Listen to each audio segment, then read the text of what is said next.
Информативниот центар го издаде првото електронско издание Скопје Култ со цел да ги информира нашите граѓани за скопските културни збеднувања кај нас. Ова утро зборувам со директорот на КИДС Антонио Димитров и ќе опфатиме темата за ова електронско списание. Добро утро. Добро утро. Која беше потребата воопшто да започнете со издавање на едно вакво списание? Дали можеби граѓаните го побараат тоа од вас? Па, потребата се наметна сама по себе, бидејќи секој град има некаков културен информатор. Најверојатно само Скопје немаше културен градски информатор, а и во самото име на установата е информативниот аспект. Ние до сега сме го имале културниот аспект од културно-информативниот центар Скопје. Сме организирали изложби, концерти, промоции на книги. Меѓутоа сме го немале бил изоставен овој неоправдано овој аспект информативниот, така што сега за прв пат започнуваме со еден градски културен информатор, кој што практично е некој хибрид помеѓу класичен новинарски магазин и градски културен информатор. Да, токму така целта е нели сите оние културни случувања информативни кои што се случуваат кај нас да ги информирате граѓаните, исклучиво електронски може да го најдат, не излегува во печатано издание се уште, можеби доколку во иднина тоа се случи би било уште побава, но како може да го најдат и кои се темите кои што ги содржи ова електронско списание?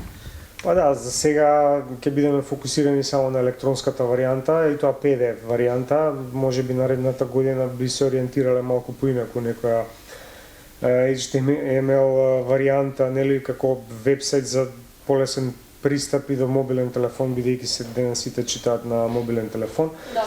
Меѓутоа може да се чита за сега PDF или евентуално да се го испринтате како што ние направивме на оваа варијанта, чисто како за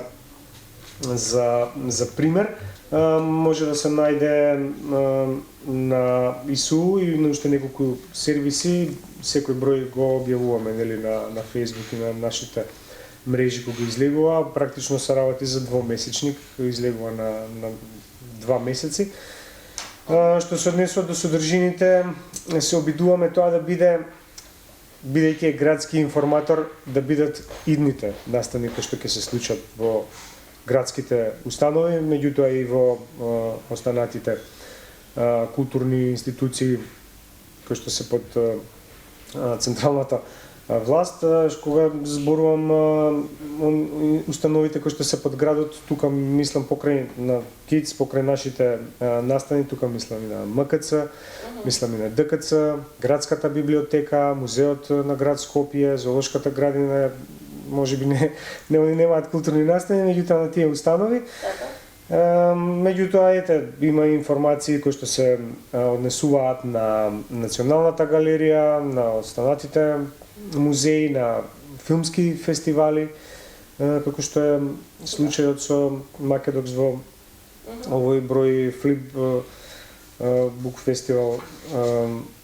Сите културни настани кои што Да, сите културни настани кои што се актуелни, кои што ќе се случат во наредните 2 месеци, но бидејќи не сме една таква средина која што ретко предвидува настани 2 месеца унапред, па опфаќаме и нешто што се случило во изминатиот месец, некои општи текстови кои што се однесуваат на светската културна сцена и слично.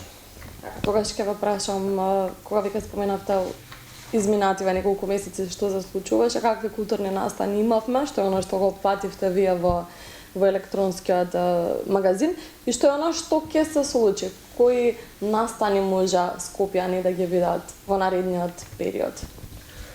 Па во изминатиот период имавме доста интензивна програма што се однесува до нашата годишна програма.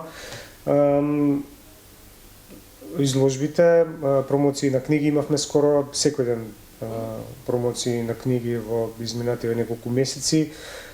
Доста концерти ги имавме, LP Дуо во Македонската филхармонија како еден позначаен концерт во изминативе 2 месеци. Сега имаме мало затишје, нормално, август месец, што поради генералното затишје на културната сцена и одморите, но и за да го спремиме следниот наш поголем настан, тоа е Звуците на чаршијата, или оваа година под наслов Звукот на Скопје, кој што ќе прерасне во еден голем скопски летен open air фестивал.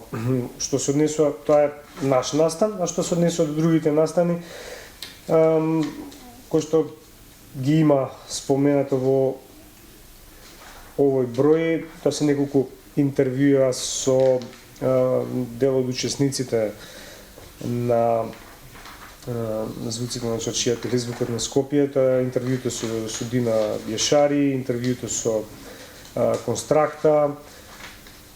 Тука се споменати настаните во детскиот културен центар, Здраво млади, секако како една од поголемите манифестации во младинскиот културен центар.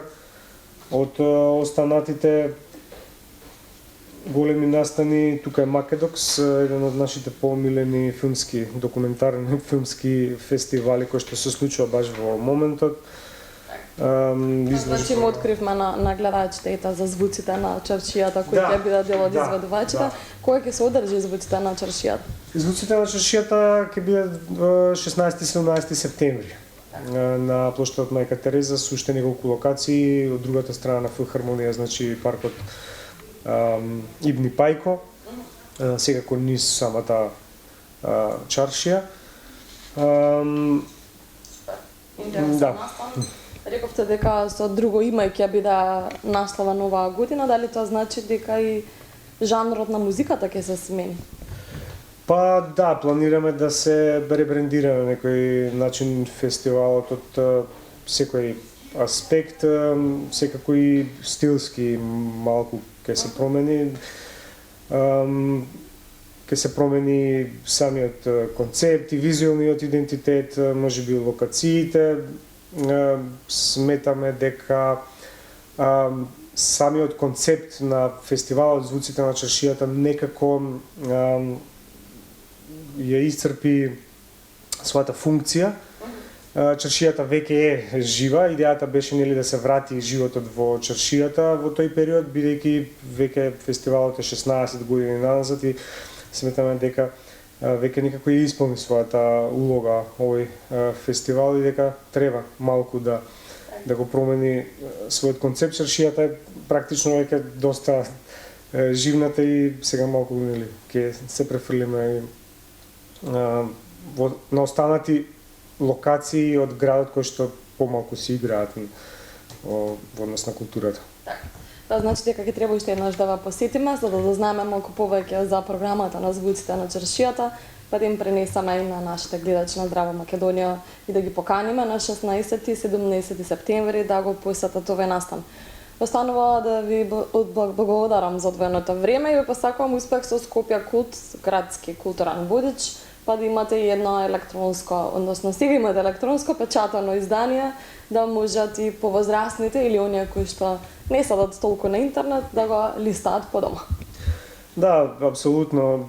Треба да се видиме уште еднаш, бидејќи сега е рано можеби за да најавиме целокупната програма, иако веќе ја имаме спремно, така што во следната прилика би позборувале малку подетално и за фестивалот и за програмата, а да, се надевам дека ќе имаме едно печатено издание. Тоа беше идејата практично кога стартувавме со Скопје Култ, меѓутоа во целата ова кризна ситуација некако беше практично невозможно да се изведе тоа и финансиски и логистички, така што ќе почекаме некои подобри времиња да имаме и печатено издание на Скопје Култ.